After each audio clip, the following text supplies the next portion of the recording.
আলী রাদিয়াল্লাহু তাআলা আনহুর কাছে যখন ভিখারি সওয়াল করেছে, বাবা হযরতে আলীর কাছে দেওয়ার মতো কিছু ছিল না, কোনো টাকা নাই, পয়সা নাই, কোনো অর্থ নাই। হযরতে আলী রাদিয়াল্লাহু তাআলা আনহু বড় চিন্তিত হয়ে গেছেন। মহান আল্লাহ পাক আল্লাহ তাআলার দরবারে ফরিয়াদ করে, রব্বুল আলামিন আল্লাহ পাক আল্লাহ তাআলা তুমি তো ভালোভাবে জানো আমি আলীর মতো গরিব পৃথিবীতে আর কেউ নাই, আমি আলী এতটা গরিব, আল্লাহ আমার কাছে কোনো টাকা নাই, পয়সা নাই। এখন তোমার বান্দা আমার কাছে সওয়াল করেছে, আল্লাহ তাকে যদি আমি কিছু না দিতে পারি তার কাছে বড় আমি লজ্জিত হয়ে যাব, তার মনে বড় ব্যথা পাবে, দুঃখ পাবে। রব্বুল আলামিন অত ইজ্জু মান তাশা অত জিল্লু মান তাশা, ও আল্লাহ পাক আল্লাহ তাআলা ইজ্জতের মালিক তুমি, জিল্লতের মালিক তুমি, যাকে তাও তুমি ইজ্জত দান করো, যাকে তাও তুমি বেইজ্জতি দাও।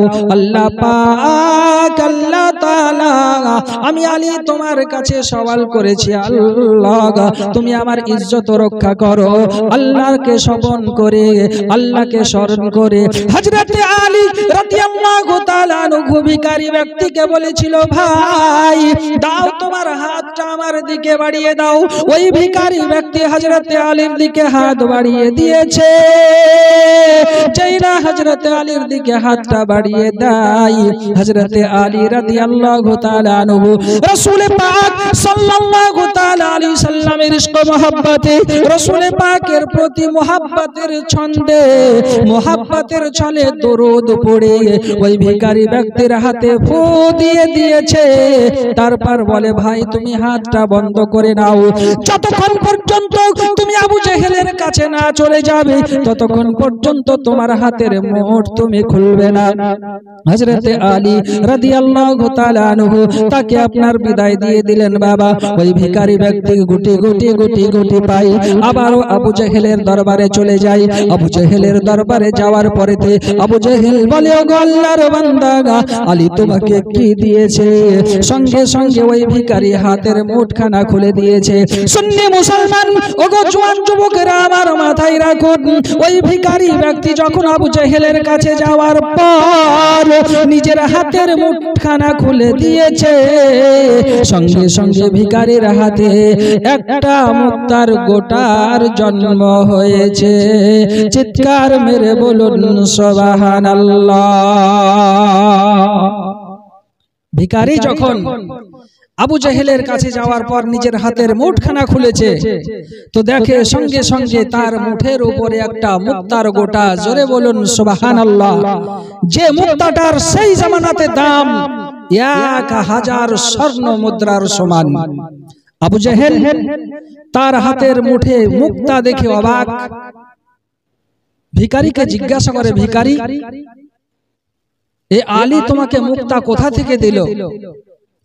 ভিখারি বলে, আমি সেটা বলতে পারবো না, তবে আমি আলীর কাছে গিয়ে সওয়াল করেছিলাম, সে একটা কি জানো পড়ে আমার হাতের মুঠের মধ্যে ফু দিয়ে দিয়েছে, আর এই ফুয়ের বদৌলতে আমার হাতে মুক্তার জন্ম নিয়েছে। চিৎকার মেরে বলুন সুবহানাল্লাহ।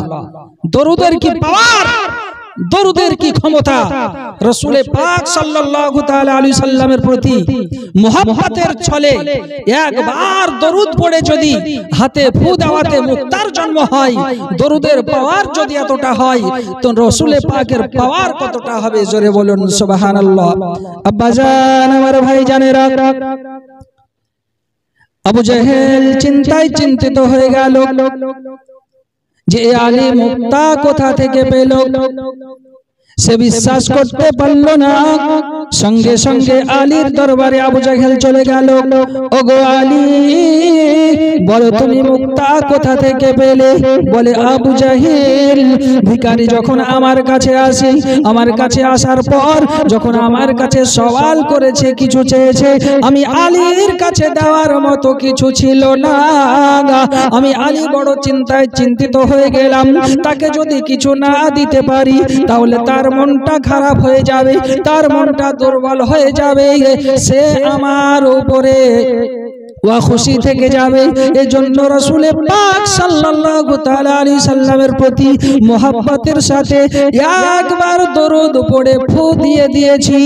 আমার আল্লাহ পাক আল্লাহ তাআলা ওই দরুদের বদৌলতে ভিখারির হাতে মুক্তার জন্ম দিয়ে দিয়েছে। আব্বাজি আমার ভাই জানেরা, মহান আল্লাহ পাক আল্লাহ তাআলা আমার রাসূল কায়নাত সাল্লাল্লাহু তাআলা আলাইহি সাল্লামকে এমন একজন নবী করে জগতের বুকে পাঠিয়েছেন, এই নবী পাকের তুলনা করে শেষ করা যাবে না। রাসূল পাক সাল্লাল্লাহু তাআলা আলাইহি সাল্লামের দরুদের শক্তি যদি এতটা হয়, রাসূল পাকের দরুদের পাওয়ার যদি এতটা হয়, তাহলে আমার নবী পাকের পাওয়ার কতটা হবে ভাই? মহান আল্লাহ পাক আল্লাহ তাআলার হাবিব সাল্লাল্লাহু তাআলা আলাইহি সাল্লাম বলেছেন, যদি কেউ মুহাব্বতের সহিত আমি রাসূলুল্লাহর প্রতি একবার দরুদ পড়ে দেয়, আমার আল্লাহ পাক আল্লাহ তাআলা তার উপরে 10টি রহমত নাজিল করে। আব্বা জান আমার ভাই জানেরা, এই রাসূল পাক সাল্লাল্লাহু তাআলা আলাইহি সাল্লামের প্রতি দরুদ আমাদেরকে পড়তে হবে। মুহাব্বতের সাথে দরুদ যদি পড়া যায়, দুনিয়াতেও লাভ হবে, কিয়ামতেও লাভ হবে। আল্লাহ পাক আল্লাহ তাআলার একজন বান্দা ওলিয়ে কামেল হযরত শাইখ শিবলি রহমাতুল্লাহি তাআলা আলাইহি একদিন কাবা বাইতুল্লাহর কাছে বসে আছেন। এমনি সময় দেখেন একটা যুবক কাবা বাইতুল্লাহ তওয়াফ করছে আর চক্কর লাগাচ্ছে। কাবা তওয়াফ করা চক্কর লাগানোর জন্য একটা নির্দিষ্ট দোয়া আছে, সেই দোয়াটা না পড়ে ওই যুবক আপনার শুধু রাসূল পাক সাল্লাল্লাহু তাআলা আলাইহি সাল্লামের প্রতি দরুদ পড়ছে আর কাবা তওয়াফ করে। দরুদ পড়ে আর কাবা যখন তওয়াফ করে, হযরত শিবলি রাহমাতুল্লাহ আলাইহি এই দৃশ্যটা দেখছেন। হঠাৎ করে হযরত শাইখ শিবলি রাহমাতুল্লাহি তাআলা আলাইহি ওই যুবকের কাছে চলে এলো। বাবা আসার পরেতে বলে, ওগো আল্লাহ পাকের বান্দা, হে যুবক তুমি বলো, তুমি যে কাবা তওয়াফ করো, কাবা চক্কর লাগাও, কিন্তু কাবা তওয়াফ করার তো নির্দিষ্ট একটা দোয়া আছে, সেই দোয়াটা না পড়ে তুমি শুধু দরুদ পড়ো কেন?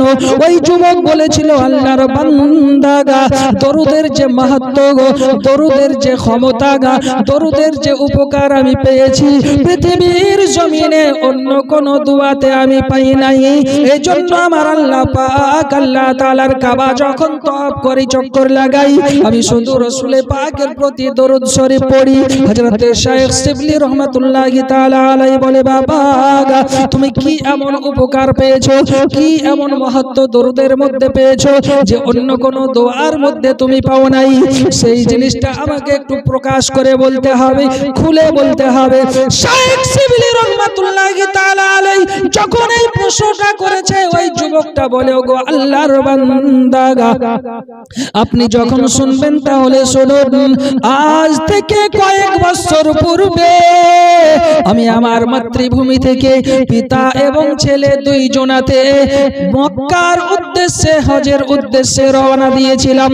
বাড়ি থেকে বেরিয়ে যাওয়ার পর বাগদাদ শহরে এসে যখন পৌঁছে গেলাম, বাগদাদ শহরে আসার পর হঠাৎ করে আমার আব্বার শরীরে বড় প্রচন্ড জ্বর চলে এলো। আমার আব্বার শরীরটা প্রচন্ড খারাপ হয়ে গেল, শরীর থেকে জ্বর যেন আর যাই না। এক দুই করতে করতে কয়েকদিন পর আমার আব্বা জান ইন্তেকাল করলেন, মৃত্যুবরণ করলেন। আমার আব্বা যখন মৃত্যুবরণ করে যায়, সঙ্গে সঙ্গে আমার আব্বার মুখের আকৃতিটা শুয়োরের মতো হয়ে যায়। এই দৃশ্যখানা দেখে আমি একটা কাপড় আমার আব্বার মুখের উপরে চাপিয়ে দিলাম। কাপড়টা মুখের উপরে চাপিয়ে দেওয়ার কারণ হলো এটাই, পৃথিবীর মানুষ যদি এখন আমার আব্বার এই দৃশ্যখানা দেখে, আমাকে বড় লজ্জিত হতে হবে, আমাকে বড় অপমানিত হতে হবে। এজন্য আমি আমার আব্বার মুখে কাপড়টা চাপিয়ে দিয়ে পাশে আপনার বসে বসে চিন্তা করছি, কারণ আমি হচ্ছে একাই, আমার আব্বার কাফন দাফন করার মতো একটা মানুষও নাই। আমি শুধু শুধু চিন্তা করি, আল্লাহ পাক আল্লাহ তাআলার দরবারে দরবারে ফরিয়াদ করি, আল্লাহ এখন এই সময় আমার আব্বার এই অবস্থা, রব্বুল আলামিন এখন আমার আব্বার কাফন দাফনের ব্যবস্থা করব তো করব কেমন ভাবে, এই মনে মনে চিন্তা করি আর আল্লাহর কাছে রোনাজারি করি। হঠাৎ করে পায়ের সাথে হাঁটুর সাথে মাথাখানা লাগিয়ে আমি বসে বসে চিন্তা করতেছিলাম। এমনি সময় আমার একটু তন্দ্রা ভাব চলে আসে, চোখ দুটো বন্ধ হয়ে যায়। হঠাৎ করে দেখি একজন নুরানি চেহারা আলা ব্যক্তি, মাথার উপরে পাগড়ি, পরনে জুব্বা, যেই মানুষটার মতো পৃথিবীতে সুন্দর মানুষ আর একটাও নাই, আমার আব্বার কাছে চলে এলো। ভাই আসার পরেতে আমার আব্বার মুখ থেকে কাপড়খানা উঠিয়ে নিজের পবিত্র হাতখানা মুখের উপরে বুলিয়ে দিয়েছে। যেই না হাতখানা মুখের উপরে বুলিয়ে দেয়, সঙ্গে সঙ্গে আমার আব্বার চেহারাটা সুন্দর হয়ে যায়।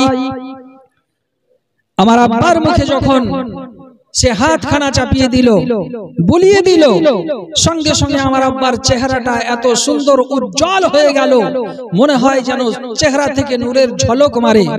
ওই আগন্তুক ব্যক্তি যখন সেই জায়গা থেকে বিদায় নিয়ে চলে যায়, আমি ওনার পাঞ্জাবের দামানখানা ধরে বলেছিলাম, হুজুর এই বিপদের সময় আপনি যে বড় উপকার করেছেন, আমি বড় চিন্তায় ছিলাম যে আমার আব্বার এই রকম অবস্থা, এই রকম দৃশ্য, এই অবস্থায় আমি এখন মানুষের সামনে মুখ দেখাবো কেমন ভাবে, আমাকে লজ্জিত হতে হবে, লাঞ্ছিত হতে হবে। আমার বিপদের সময় আপনি যে সাহায্য করেছেন, দয়া করে আপনার পরিচয়টুকু একটু আমাকে বলে যান। মিল্লাতে ইসলামিয়া আমার হযরত শেখ শিবলি রহমাতুল্লাহি তাআলা আলাইহি, মহান আল্লাহ পাক আল্লাহ তাআলার ওলি দাঁড়িয়ে রয়েছেন। ওই যুবকটা বলে, হুজুর আমি যখন ওই আগন্তুক ব্যক্তিকে বললাম আপনার পরিচয়টা বলে যান, ওই ব্যক্তিটা বলেছিল, বাবা পৃথিবীর জমিনে আমি অন্য কেউ নয়, আমি হচ্ছে আখির জামানার নবী মুহাম্মাদুর রাসূলুল্লাহ সাল্লাল্লাহু তাআলা আলাইহি ওয়াসাল্লাম। ওগো আল্লাহর ওলি যখন রাসূল পাক সাল্লাল্লাহু তাআলা আলাইহি সাল্লাম নিজের পরিচয়টা দিয়ে দিয়েছে, আমি তখন জিজ্ঞাসা করলাম, হুজুর আমার আব্বা ইন্তিকাল হয়েছে, এই খবরটা আপনি কেমন ভাবে পেয়েছেন আর আপনি আমাকে সাহায্য করার জন্য এসেছেন, দয়া করে আপনি একটু আমাকে বলে দেন। ওই যুবকটা বলে, হুজুর আমি রাসূল পাক সাল্লাল্লাহু তাআলা আলাইহি সাল্লামকে যখন এই কথাটা বলি, রাসূল পাক সাল্লাল্লাহু তাআলা আলাইহি সাল্লাম বলে, যুবক যে ব্যক্তি আমার প্রতি একবার দরুদ পড়ে, আমার আল্লাহ পাক আল্লাহ তাআলা তার কাছে একটা ফেরেশতা নির্দিষ্ট করে রেখে দেন, ওই দরুদখানা আমি রাসূলুল্লাহর দরবারে পৌঁছে দেয়। তোমার আব্বা প্রত্যেক দিন রাত্রি বেলাতে একবার নয়, দুইবার নয়, 300 বার করে আমি রাসূলের উপরে দরুদ পড়তো। জোরে বলুন সুবহানাল্লাহ। ওগো বাবা যুবক, শুধু তাই নয়, তোমার আব্বা যখন 300 বার করে আমার উপরে দরুদ পড়তো, তোমার আব্বার ওই দরুদখানা ওই ফেরেশতা আমার কাছে পৌঁছে দিত। হঠাৎ করে আজকে দেখলাম ওই ফেরেশতা আমার কাছে দরুদ নিয়ে আসে নাই। আমি তাকে জিজ্ঞাসা করলাম, কি খবর, আমার অমুক বান্দার দরুদটা কোথায়, আজ কেন তার দরুদ আমার কাছে তুমি নিয়ে আসো না? আমার ওই ফেরেশতা বলেছিল, ইয়া রাসূলুল্লাহ, ইয়া হাবিবাল্লাহ, আপনার যে উম্মত আপনার প্রতি মুহাব্বতের ছলে ভালোবাসার কারণে আপনার উপরে দরুদ পড়তো, আজকে ওই ব্যক্তির ইন্তিকাল হয়ে গেছে, ওই ব্যক্তি মারা গিয়েছে, হুজুর ওই জন্য তার দরুদখানা নিয়ে আসতে পারি নাই। রাসূল পাক সাল্লাল্লাহু তাআলা আলাইহি সাল্লাম বলে, যুবক ওগো আল্লাহর বান্দা, আমি যখন তোমার আব্বার মৃত্যুর খবর শুনে নিলাম, আমি রাসূলুল্লাহ তোমার আব্বার কাছে দেখা করার জন্য চলে এসেছি। জোরে বলুন কেমন নবী, কেমন রাসূল। আজকে রাসূল পাক সাল্লাল্লাহু তাআলা আলাইহি সাল্লাম বলছেন, তোমার আব্বার দরুদখানা যখন আমার কাছে পৌঁছায়নি, আমি রাসূল পাক সাল্লাল্লাহু তাআলা আলাইহি সাল্লাম তোমার আব্বার কাছে চলে এসেছি। ওগো আল্লাহর ওলি শেখ শিবলি রহমাতুল্লাহি তাআলা আলাইহি এই সমস্ত দৃশ্যখানা বলার পর আল্লাহর রাসূল সাল্লাল্লাহু তাআলা আলাইহি সাল্লাম ওই জায়গা থেকে আপনার দৃশ্য অদৃশ্য হয়ে গেল, গায়েব হয়ে গেল। আমি আমার আব্বার লাশের কাছে বসে রয়েছি। এবার চিন্তায় চিন্তিত আছি, আমার আব্বাকে দাফন করব কেমন ভাবে। সকালবেলাতে হঠাৎ করে দেখলাম চতুর সাইড থেকে অনেক মানুষ আমার আব্বার কাছে জমা হয়ে গেল।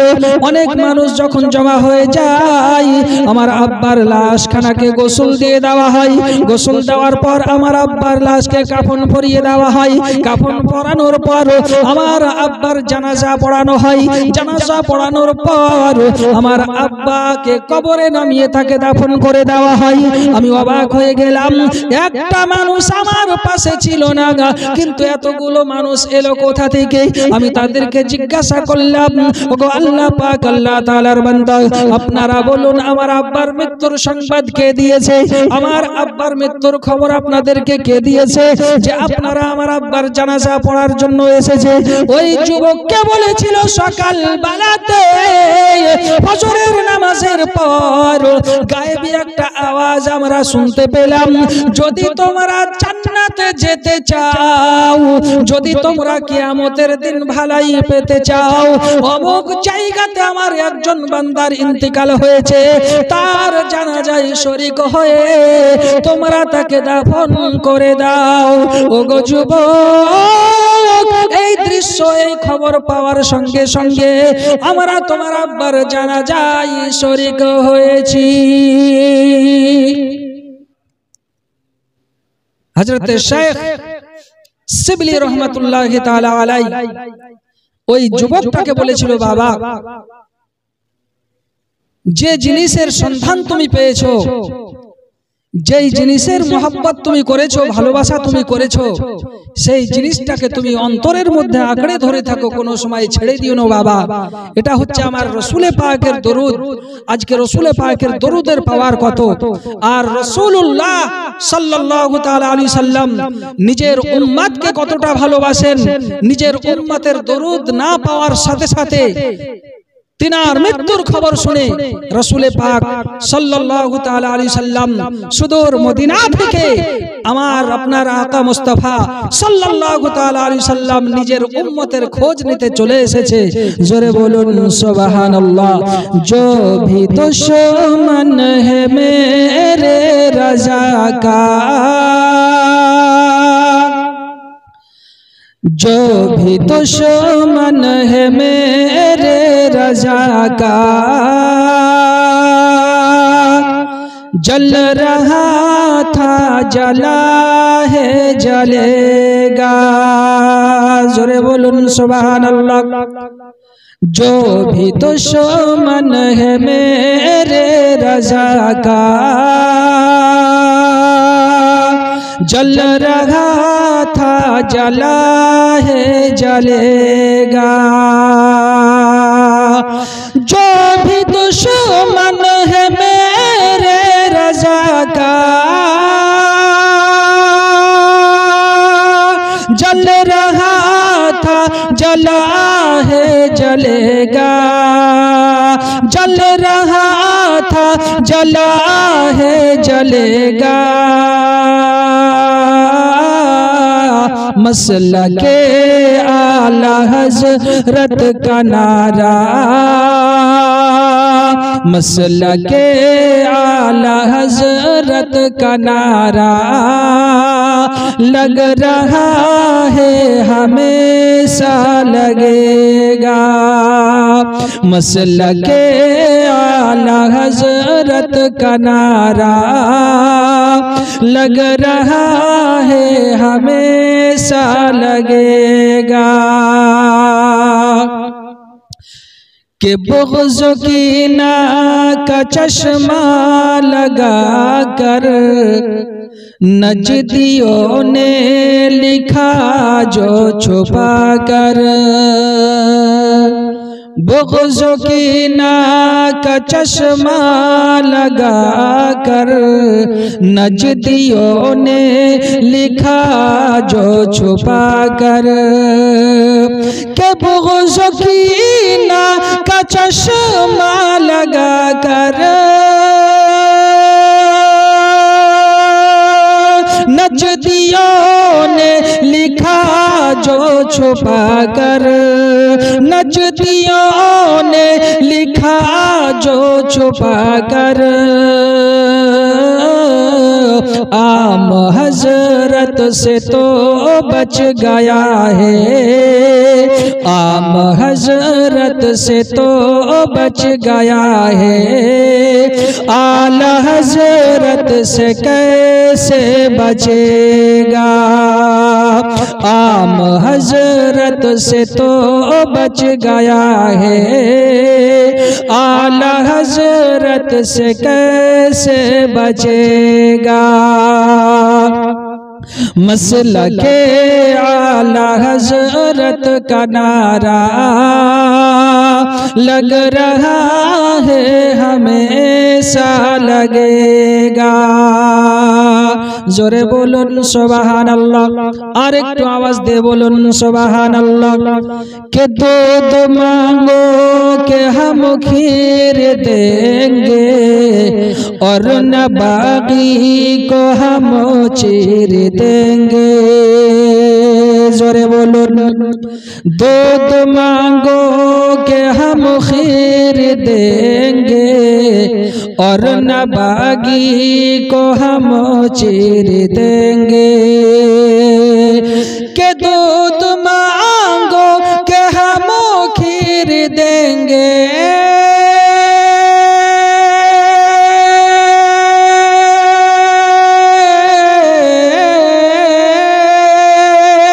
के दूध मांगो के हम खीर देंगे, और न बागी को हम चीर देंगे, और न बागी को हम चीर देंगे।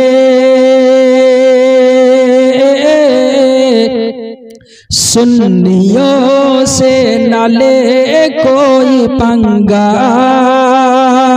सुन्नियों से न ले कोई पंगा, और न पंगा ये महंगा पड़ेगा। मसलके आला हजरत का नारा लग रहा है, हमेशा लगेगा। जो भी दुश्मन है मेरे रज़ा का, जल रहा था जला है जलेगा। और मसलके आला हजरत का नारा लग रहा है, हमेशा लगेगा। अब्बा जी हमारे भाई, तो रसूल पाक सल्लल्लाहु ताला अलैहि वसल्लम एमनই একজন নবী, এমনই একজন শানওয়ালা নবী। এ রসুল পাক সাল্লাল্লাহু তাআলা আলাইহি ওয়াসাল্লামের শানের কথা বলে শেষ করা যাবে না। উহুদের ময়দানে আল্লাহর রাসূল সাল্লাল্লাহু তাআলা আলাইহি ওয়াসাল্লামের একজন সাহাবী, তার নাম হযরতে আমর বিন জামুহ রাদিয়াল্লাহু তাআলা আনহু, ন্যাংড়া সাহাবী। সে পায়ে হাঁটতে পারে না, কিন্তু রসুল পাক সাল্লাল্লাহু তাআলা আলাইহি সাল্লাম যুদ্ধে যাওয়ার জন্য ডাক দিয়েছেন। হযরতে আমর বিন জামুহ রাদিয়াল্লাহু তাআলা আনহুর চারটে সন্তান রসুল পাকের ডাকায় সাড়া দিয়ে উহুদের ময়দানে চলে গেছেন। হযরতে আমর বিন জামুহ রাদিয়াল্লাহু তাআলা আনহু আমার আল্লাহ পাক আল্লাহ তাআলার দরবারে ফরিয়াদ করে, রব্বুল আলামিন আজকে রসুল পাক সাল্লাল্লাহু তাআলা আলাইহি সাল্লাম যুদ্ধে যাওয়ার জন্য ডাক দিয়েছেন। আমার চারটে সন্তান যুদ্ধে চলে গেছে, আমি তাদের পিতা হয়ে যুদ্ধ থেকে বঞ্চিত থাকবো। আল্লাহ এটা হতে পারে না, আমাকেও যুদ্ধের ময়দানের দিকে পাঠানোর ব্যবস্থা করে দাও। হযরতে আমর বিন জামুহ রাদিয়াল্লাহু তাআলা আনহু তার বিবিকে বলে, বিবি রে, আমাদের চারটে সন্তান যুদ্ধের ময়দানে চলে গেছে, আল্লাহ যদি রাজি থাকে রাসূল পাকের ইশক ও মুহাব্বতে তারা শহীদ হয়ে যাবে, জান্নাতের মধ্যে শহীদের দরজা দরওয়াজা তারা পাবে, আমি তাদের পিতা হয়ে বঞ্চিত থাকব, এটা হতে পারে না। কেমন ভালোবাসা! হযরতে আমর বিন জামুহ রাদিয়াল্লাহু তাআলা আনহু যখন তার বিবির কাছে বলেছে, তার বিবি বলে, ওগো আমার স্বামী, ওগো আমার মাথার তাজ, আপনি তো পায়ে নোংরা, আপনি তো হাঁটতে পারেন না, অতএব আপনাকে যুদ্ধ যেতে হবে না। বলেছিল, বিবি রে, তোমার কথা আমি শুনতে রাজি নই। আমার ছেলেরা যুদ্ধে যাওয়ার জন্য প্রস্তুতি নিয়েছে, যুদ্ধে চলে গেছে, এখন আমি তাদের পিতা বঞ্চিত থাকবো, আলাদা থাকবো, এটা হতে পারে না। তার বিবি বলেছিল, ওগো আমার স্বামী, আমি এই জায়গা থেকে দেখতে পাই আপনি যুদ্ধের ময়দান থেকে পালিয়ে আসছেন, ফিরে আসছেন। হযরতে আমর বিন জামুহ রাদিয়াল্লাহু তাআলা আনহু সঙ্গে সঙ্গে আমার আল্লাহ পাক আল্লাহ তাআলার দরবারে ফরিয়াদ করে, রব্বুল আলামিন, আল্লাহ পাক আল্লাহ তাআলা, আমি যুদ্ধে যাওয়ার জন্য প্রস্তুতি নিয়ে নিলাম, আল্লাহ তুমি আমাকে কবুল করে নাও, যেন আমাকে ময়দান থেকে ফিরে না আসতে হয়। হযরতে আমর বিন জামুহ রাদিয়াল্লাহু তাআলা আনহু টুকটুক করে লাঠির উপরে ভর করে হাঁটতে হাঁটতে আমার রাসূল পাক সাল্লাল্লাহু তাআলা আলাইহি সাল্লামের দরবারে চলে গিয়েছেন। ইয়া রাসূলুল্লাহ, ইয়া হাবিবাল্লাহ, ওগো দরদি নবীজি, আমার চারটে সন্তান লড়াই করার জন্য ময়দানে নেমে গিয়েছে গো মুস্তাফা, তারা লড়াই করবে, শহীদ হবে, কিয়ামতের দিন তারা শহীদের দরওয়াজা পাবে, আমি তাদের পিতা হয়ে সহ্য করতে পারি না, আমাকেও আপনি যুদ্ধে যাওয়ার জন্য অনুমতি দেন। নবী আমার বলে, ওগো আমার সাহাবী, তোমার যুদ্ধের কোনো প্রয়োজন নাই, তোমার লড়াইয়ের কোনো প্রয়োজন নাই, তুমি তো পায়ে নোংরা, তুমি তো পায়ে অচল হাঁটতে পারো না। ইয়া রাসূলুল্লাহ, ইয়া হাবিবাল্লাহ, আপনি আমাকে অনুমতি দিন, আমি লড়াই করতে যাব, যুদ্ধে যাব। আল্লাহর রাসূল সাল্লাল্লাহু তাআলা আলাইহি সাল্লাম লড়াইয়ে যাওয়ার জন্য অনুমতি দিয়ে দিলেন। বাবা হযরতে আমর বিন জামুহ রাদিয়াল্লাহু তাআলা আনহু গুটি গুটি গুটি গুটি পাই উহুদের ময়দানে নেমে যান। বাবা যুদ্ধ যখন শুরু হয়ে গেছে, হযরতে আমর বিন জামুহ রাদিয়াল্লাহু তাআলা আনহুর বেটা একটা করে চারটে বেটা শহীদ হয়ে গেছে। হযরতে আমর বিন জামুহ ন্যাংরা পা নিয়ে ন্যাংরাতে ময়দানে নেমে গেল। ময়দানে নেমে যাওয়ার পর হযরতে রাসূল পাক সাল্লাল্লাহু তাআলা আলাইহি সাল্লামের ইশক মুহাব্বতে যখন ময়দানে নেমে গেছে, সেও রাসূল পাকের ভালোবাসায় মুহাব্বতে শহীদ হয়েছে, শাহাদাত বরণ করেছে। লড়াই যখন সমাপ্ত হয়ে গেল, এবার সমস্ত শহীদের লাশকে এক জায়গাতে জমা করা হলো। হযরতে আমর বিন জামুহ রাদিয়াল্লাহু তাআলা আনহুর বিবি এবার তার স্বামী এবং সন্তানের লাশকে ওঠানোর জন্য এক জায়গাতে করে আপনার কিনা উটের পিঠে চড়ানোর চেষ্টা করেছে, কিন্তু ময়দান থেকে উট কিন্তু আর ওঠে না। হযরতে আমর বিন জামুহ রাদিয়াল্লাহু তাআলা আনহুর বিবি রাসূল পাক সাল্লাল্লাহু তাআলা আলাইহি সাল্লামের দরবারে ফরিয়াদ করে, ইয়া রাসূলুল্লাহ, ইয়া হাবিবাল্লাহ, দেখুন আমার স্বামী এবং সন্তানের লাশকে উঠানোর জন্য এতটা চেষ্টা করেছি, কিন্তু ময়দান থেকে লাশ উঠাতে পারি না। দয়ার নবী মুস্তাফা জনাবে মুহাম্মদুর রাসূলুল্লাহ সাল্লাল্লাহু তাআলা আলাইহি সাল্লাম বলে, ওগো জননী, তুমি একটা কথা বলো, তোমার স্বামী যখন বাড়ি থেকে বেরিয়ে আসে, তোমার স্বামী কি নিজের জবান দিয়ে কোনো কিছু বলেছে নাকি? ইয়া রাসূলুল্লাহ, ইয়া হাবিবাল্লাহ, আমার স্বামী যখন বাড়ি থেকে বেরিয়ে আসে, আমি বলেছিলাম আপনি যুদ্ধ করতে পারবেন না, আমি দেখতে পাচ্ছি আপনি ময়দান থেকে ফিরে চলে আসছেন।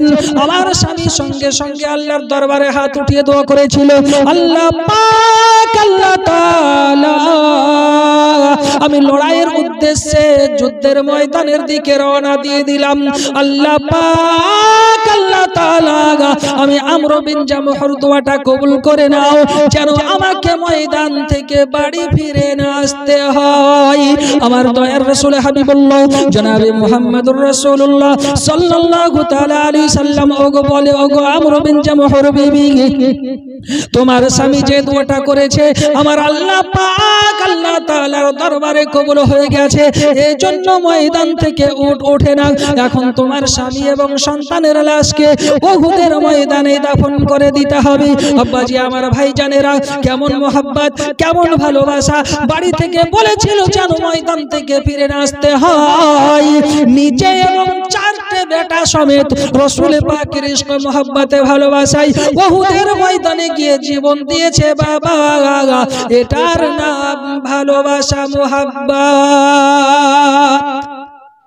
কি মোহাব্বত, কি ভালোবাসা! নিজের স্বামী এবং সন্তানকে সঙ্গে নিয়ে যুদ্ধের ময়দানে চলে গেল, নিজের চারটে সন্তানকে সঙ্গে নিয়ে লড়াইয়ের ময়দানে গিয়ে রাসূল পাকের ইশক মোহাব্বতে লড়াই করে নিজের জীবনটাকে কুরবানি দিয়ে দিয়েছেন। এটার নাম হচ্ছে ভালোবাসা, এটার নাম হচ্ছে মোহাব্বত। আশিকেরি গো দেখে মন ভরে না, নূরে ভরা গো সোনার মদিনা। জোরে বলুন, আশিকেরি গো দেখে মন ভরে না, নূরে ভরা গো সোনার মদিনা। কে আশিকেরি গো দেখে মন ভরে না,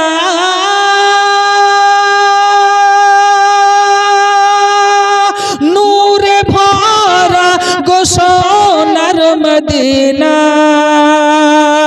নূরে ভরা গো সোনার মদিনা। দাও না দয়াল, দাও না দয়াল মোদের দুটো ডানা, উড়ে উড়ে গো যাবো মদিনা। দাও না দয়াল আমায় দুটো ডানা, উড়ে উড়ে গো যাবো মদিনা। আশিকেরি গো দেখে মন ভরে না, নূরে ভরা গো সোনার মদিনা। আশা করে রয়েছি গো হেথায়, কবে ডাকবেন গো মক্কা মদিনায়। জোরে বলুন সুবহানাল্লাহ। কে আশা করে রয়েছি গো হেথায়, কবে ডাকবেন গো মক্কা মদিনায়। কে আশা করে রয়েছি গো হেথায়,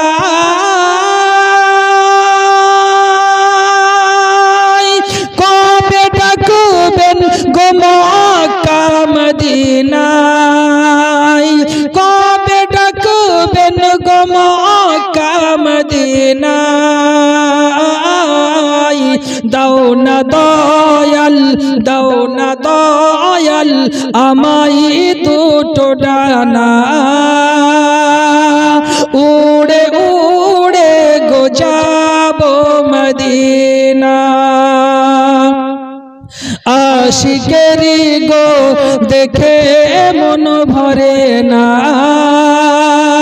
নূরে ভরা গো সোনার মদিনা, নূরে ভরা গো সোনার মদিনা।